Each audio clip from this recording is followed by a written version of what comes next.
आज की मूवी की कहानी कुछ ऐसे लोगों की है जो पैसों के लिए एक नई मेडिसिन के ट्रायल में हिस्सा लेते हैं, लेकिन वो मेडिसिन खाने के बाद उनके साथ कुछ ऐसा होता है जो आपने कभी सोचा भी नहीं होगा। अगर वो जागते रहे तो जिंदा रहेंगे, लेकिन जिस लम्हे गलती से उनकी आंख लग गई उसी लम्हे उनकी मौत हो जाएगी। अब सवाल ये है कि आखिर ये लोग नींद से कितनी देर तक बच पाएंगे। तो मूवी की शुरुआत एक बहुत ही खौफनाक सीन से होती है। हमें एक छोटा सा चूहा दिखाया जाता है जो एक ग्लास जार में फंसा हुआ था। तभी एक आदमी अपना हाथ अंदर डालकर उस माउस को बाहर निकालता है और उसका सर धड़ से अलग कर देता है। इसके बाद हमें एक ब्लैकवुड फार्मास्यूटिकल्स दिखाई जाती है। वहाँ एक प्री रिकॉर्डेड वीडियो चल रही होती है जिसमें बताया जाता है कि कंपनी अपनी नई मेडिसिन को मार्केट में रिलीज करने से पहले उनकी बहुत सख्त टेस्टिंग करती है। इस प्रोसेस को फेज 1 कहा जाता है, जिसमें हेल्थी वॉलंटियर्स को मेडिसिन दी जाती है ताकि यह देखा जा सके कि वो सेफ है या नहीं। कुछ ही देर बाद एक यंग लड़की क्लेयर उस फैसिलिटी में वॉलंटियर के तौर पर पहुंचती है। उसे उसका रूम दिखाया जाता है जहां उसे 2 और लड़कियों के साथ रहना था। उनमें से एक लड़की एलिसन थी जो आते ही बहुत ज्यादा फ्रेंडली अंदाज में अपना इंट्रोडक्शन करवाती है, लेकिन क्लेयर पहले ही उसकी ज्यादा बातें करने वाली आदत से इरिटेट हो जाती है, इसलिए वो उसे इग्नोर करके जाकर बेड पर लेट जाती है। कुछ देर बाद सभी वॉलंटियर्स को एक बड़े हॉल में जमा किया जाता है। ये एक ऐसा एरिया था जहां मोबाइल सिग्नल्स बिल्कुल भी नहीं आते थे। तभी वहां डॉक्टर बर्क आती है। वो सबको बताती है कि मैं एक नई मेडिसिन के 5 दिन के सेफ्टी ट्रायल की निगरानी करूंगी। यहाँ मौजूद हर वॉलंटियर को यह मेडिसिन दी जाएगी और हर गुजरते दिन के साथ उसकी डोसेज बढ़ाई जाएगी। साथ ही वो साफ अल्फाज में कहती है कि ट्रायल खत्म होने तक किसी को भी यहाँ से बाहर जाने की इजाजत नहीं होगी। इसके बाद सभी पार्टिसिपेंट्स को मेडिसिन की पहली डोज दी जाती है और बिना किसी हिचकिचाहट के सब उसे खा लेते हैं। फिर लंच के दौरान क्लेयर को मालूम होता है कि यहाँ मौजूद कुछ लोग पहले भी ऐसे ट्रायल्स में हिस्सा ले चुके हैं। वो सब यंग और हेल्थी थे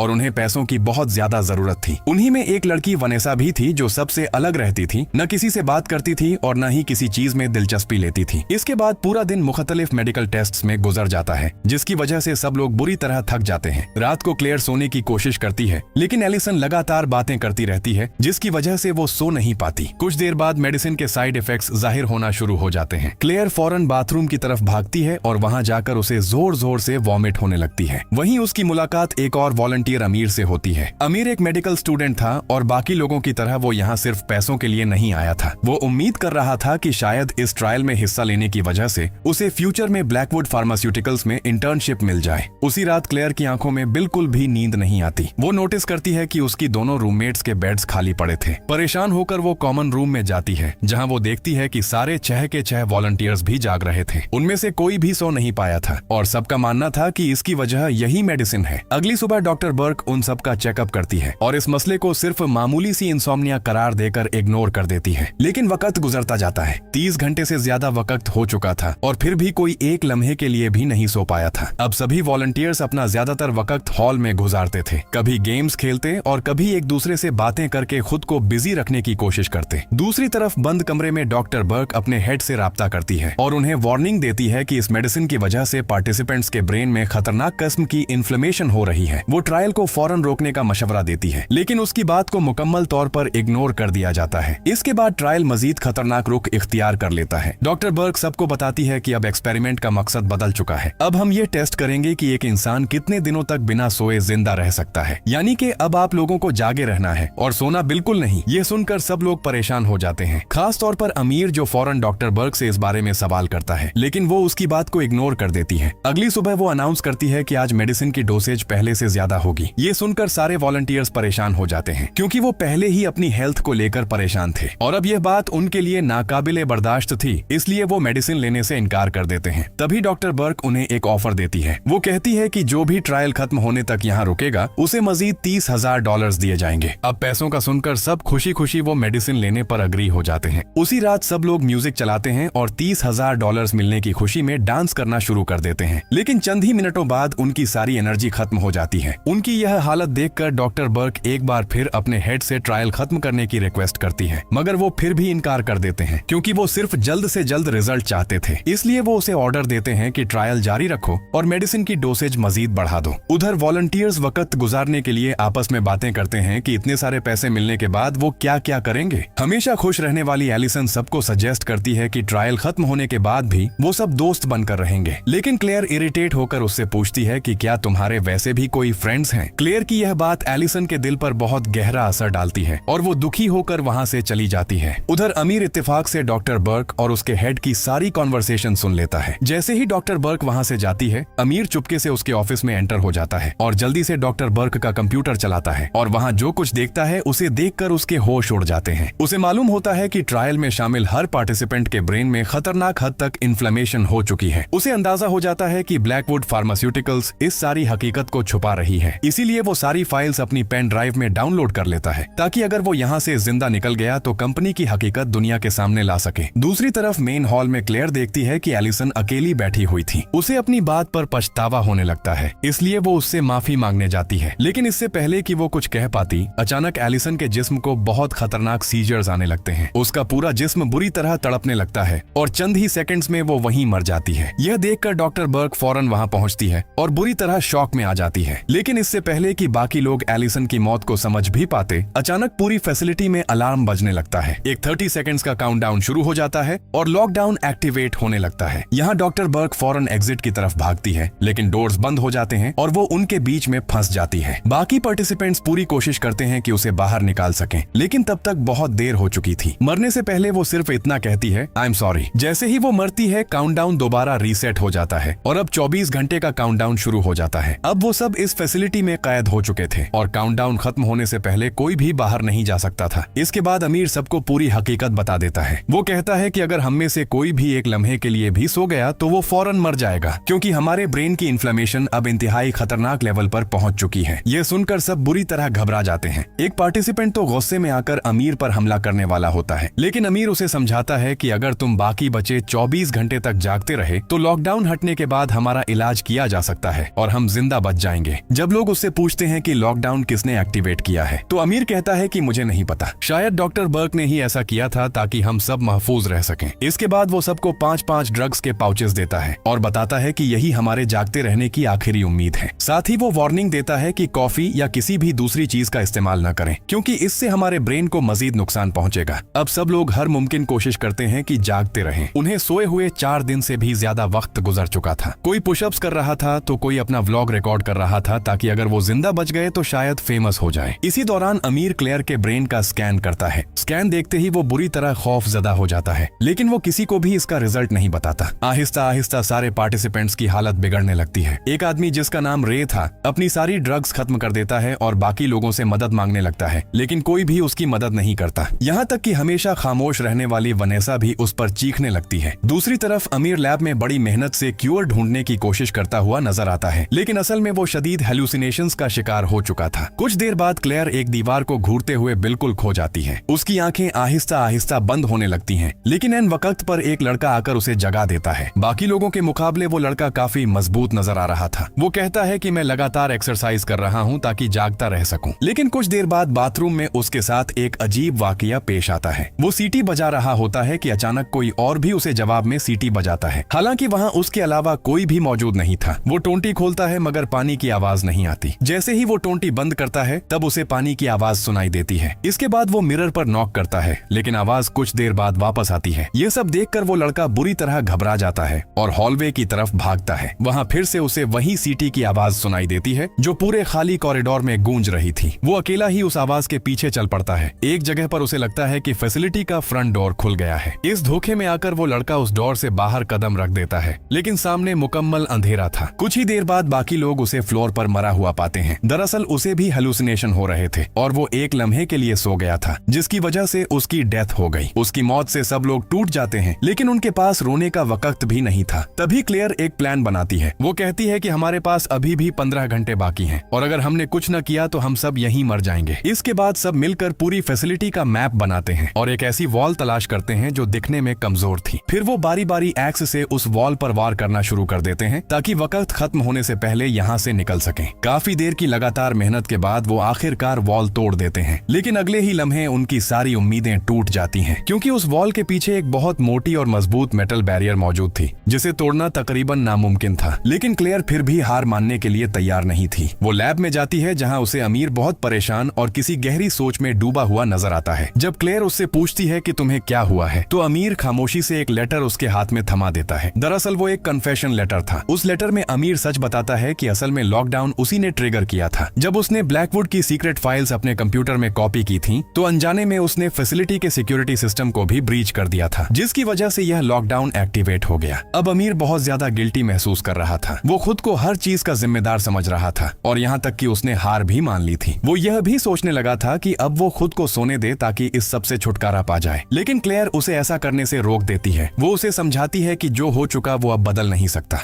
लेकिन इस वक्त सबको जिंदा बचाने के लिए तुम्हारी जरूरत है। क्लेयर की बातें सुनकर अमीर दोबारा हिम्मत जमा करता है और एक बहुत ही खतरनाक प्लान बताता है। वो कहता है कि अगर कुछ केमिकल्स को मिलाकर ब्रेन डेथ जैसी हालत पैदा की जाए तो शायद यह हमारे जिस्म में मौजूद मेडिसिन के असर को खत्म कर सके। मगर यह बहुत रिस्की था, लेकिन यही उनकी आखिरी उम्मीद थी। क्लेयर फौरन यह आइडिया बाकी लोगों को जाकर बताती है, मगर सब इस बात पर अग्री नहीं होते। तभी एक लड़का पॉल आगे आता है और एक चौंका देने वाली बात बताता है। वो सबको एक खाली मेडिसिन की बोतल दिखाता है जो उसे अमीर के सामान से मिली थी। यह देखकर सबको यकीन हो जाता है कि अमीर शुरू से ही ब्लैकवुड के साथ मिला हुआ था। उनका ख्याल था कि वो खुद तो ये पिल्स खाकर जागता रहा, जबकि बाकी सबको तकलीफ में ही देखता रहा। अब क्लेयर के अलावा बाकी सभी लोग लैब में घुस जाते हैं और अमीर को पकड़कर बांध देते हैं। खास तौर पर एक लड़का रे बहुत ज्यादा गुस्से में था। वो एक नाइफ उठा लेता है और अमीर से सच उगलवाने की कोशिश करता है। इधर क्लेयर लगातार चीख चीख कर सबको बताती है कि अमीर के पास हम सबको बचाने का क्यूर मौजूद है, लेकिन अब कोई भी उसकी बात पर यकीन करने को तैयार नहीं था। सबको लगता था कि शायद यह इलाज भी उनके लिए एक और ट्रैप हो, लेकिन क्लेयर जरा भी नहीं घबराती। वो कहती है कि अगर किसी को भी यकीन नहीं तो मैं खुद सबसे पहले वो क्यूर लूंगी, ताकि सबको यकीन आ जाए कि अमीर झूठ नहीं बोल रहा। आखिरकार सब इस बात पर राजी हो जाते हैं और आमिर की इंस्ट्रक्शंस के मुताबिक सब लोग मिलकर वो फॉर्मूला तैयार करना शुरू कर देते हैं। इसी दौरान वनेसा खामोशी से रे को अलग ले जाकर बताती है कि मुझे एक जहर का इंजेक्शन मिल गया है। अगर अमीर ने कोई चाल चलने की कोशिश की तो हम यही दवा इस्तेमाल करके उसे बेहोश कर देंगे। उधर पॉल अमीर के बताए हुए तरीके से एक इंजेक्शन तैयार कर लेता है और आखिरकार क्यूर मुकम्मल हो जाता है। लेकिन जैसे ही सब लोग आखिरी तैयारियों में मसरूफ होते हैं, वनेसा चुपके से जहर का इंजेक्शन लेकर अमीर के करीब जाने लगती है, मगर उसी लम्हे अचानक वो जमीन पर गिर जाती है। उसी वक्त वनेसा को महसूस होता है कि जैसे उसकी रूह उसके जिस्म से बाहर निकल आई हो। वो खुद को ऊपर से देख रही थी, जबकि बाकी लोग उसकी मदद के लिए उसकी तरफ दौड़ रहे थे, मगर अब बहुत देर हो चुकी थी। उसके इर्द गिर्द काला धुआं फैलने लगता है। पूरा माहौल खौफनाक हो जाता है और फिर अचानक उसे एक डेविल नजर आता है। ये देखकर वनेसा खौफ से चीख उठती है। दूसरी तरफ हकीकत में उसके जिस्म से खून बहना शुरू हो जाता है। उसे खतरनाक सीजर्स आने लगते हैं और उसकी आंखें खौफ से फट जाती हैं। ये देखकर पॉल फौरन क्यूर उठाने के लिए भागता है, लेकिन वनेसा का जिस्म जोर से हिलता है और क्यूर वाला इंजेक्शन उसके हाथ से छूटकर जमीन पर गिर जाता है। नीडल जमीन पर गिरते ही टूट जाती है। इसी हंगामे में पॉल गलती से टेबल से टकरा जाता है जिस पर बाकी फॉर्मूला वाला जार रखा था। जार भी जमीन पर गिरकर टूट जाता है और पूरा फॉर्मूला वेस्ट हो जाता है। यह सब देखकर अमीर सिर्फ पागलों की तरह हंसने लगता है, क्योंकि उनकी सारी मेहनत एक ही लम्हे में बर्बाद हो चुकी थी। अब वनेसा की मौत और क्यूर वेस्ट होने के बाद क्लेयर लड़खड़ाते हुए मेन हॉल में जाती है ताकि काउंटडाउन देख सके, लेकिन अब उसका जिस्म जवाब दे रहा था और उसका दिमाग भी आहिस्ता आहिस्ता काम करना छोड़ रहा था। वो स्क्रीन की तरफ देखती है, मगर उसे वहाँ सिर्फ एक लफ्ज नजर आता है, गुड नाइट। असल में वो हेलुसिनेशन देख रही थी। अचानक वो एक अजीब सी ट्रांस में चली जाती है। उसके इर्द गिर्द हल्की सी ललाबाई गूंजने लगती है। उसे ऐसा महसूस होता है जैसे उसकी माँ दूर कहीं से उसे लोरी सुना रही हो। हर तरफ अंधेरा छा जाता है और उसे लगने लगता है कि वो आहिस्ता आहिस्ता मौत की तरफ बढ़ रही है। लेकिन उसी लम्हे क्लेयर के अंदर जिंदा रहने की एक आखिरी उम्मीद जागती है। वो अपनी बची हुई सारी ताकत जमा करती है, एक पाउच से ड्रग्स निकालती है और जोर से सूंघ लेती है। अगले ही लम्हे वो दोबारा होश में आ जाती है। दीवार का सहारा लेते हुए उसे अचानक महसूस होता है कि ये वॉल सॉलिड नहीं बल्कि अंदर से खोखली है। यह जानकर उसके अंदर उम्मीद दोबारा जिंदा हो जाती है। वो फौरन पॉल को बुलाती है और दोनों मिलकर उस वॉल को तोड़ना शुरू कर देते हैं। अब वॉल टूटने के बाद उन्हें एक खुफिया ऑटोप्सी रूम मिलता है। वहाँ उन्हें एक और हैरानकुन चीज नजर आती है। वहाँ एक एलिवेटर मौजूद थी जिसे शायद फैसिलिटी से डेड बॉडीज बाहर ले जाने के लिए इस्तेमाल किया जाता था। क्लेयर चाहती थी कि वो यह बात बाकी लोगों को भी बताए, मगर पॉल उसे रोक देता है। वो कहता है कि बाकी सब अपनी अकल खो चुके हैं, इसलिए बेहतर यही है कि हम दोनों अकेले यहाँ से निकल जाएं। उधर अमीर की हालत लगातार खराब होती जा रही थी। अब उसे हेलुसिनेशन में ज़ॉम्बी डॉक्टर बर्क नजर आने लगती है, जो उसके कान में अजीब अजीब बातें करती हैं। वो उसे उकसाने लगती है कि बाकी सबको मार डालो। इसी दौरान उसकी नजर करीब पड़े एक नाइफ पर जाती है। कुछ देर बाद रे गुस्से में वहाँ पहुँच जाता है। उसे अमीर का वो कन्फेशन लेटर मिल चुका था जिससे साबित हो गया था कि लॉकडाउन उसी की वजह से लगा था। शदीद गुस्से में रे एक नाइफ उठाकर अमीर पर हमला कर देता है, मगर अमीर एन वक्त पर खुद को बचा लेता है, जिसकी वजह से रे गलती से अपने ही गले पर वार कर बैठता है। उसके गले से खून बहने लगता है, लेकिन अब अमीर अपना जहनी तवाजुन मुकम्मल तौर पर खो चुका था। वो फौरन नाइफ उठाता है और रे के सीने में बार बार वार करना शुरू कर देता है, जिससे रे की फौरन मौत हो जाती है। कुछ ही सेकंड्स बाद क्लेयर और पॉल वहां पहुंचते हैं और फ्लोर पर रे की लाश देखकर समझ जाते हैं कि अमीर अब मुकम्मल तौर पर पागल हो चुका है। अगले ही लम्हे वो उन दोनों पर भी हमला कर देता है। अब क्लेयर और पॉल अपनी जान बचाने के लिए अलग अलग भाग जाते हैं। पॉल सबसे पहले ऑटोप्सी रूम तक पहुंच जाता है और फौरन डोर बंद करके खुद को अंदर लॉक कर लेता है, जबकि क्लेयर को बाहर अकेला छोड़ देता है। क्लेयर भागते हुए MRI रूम में पहुंच जाती है। वहीं अमीर हाथ में नाइफ लिए उसके पीछे आता है, लेकिन जैसे ही वो हमला करने के लिए आगे बढ़ता है,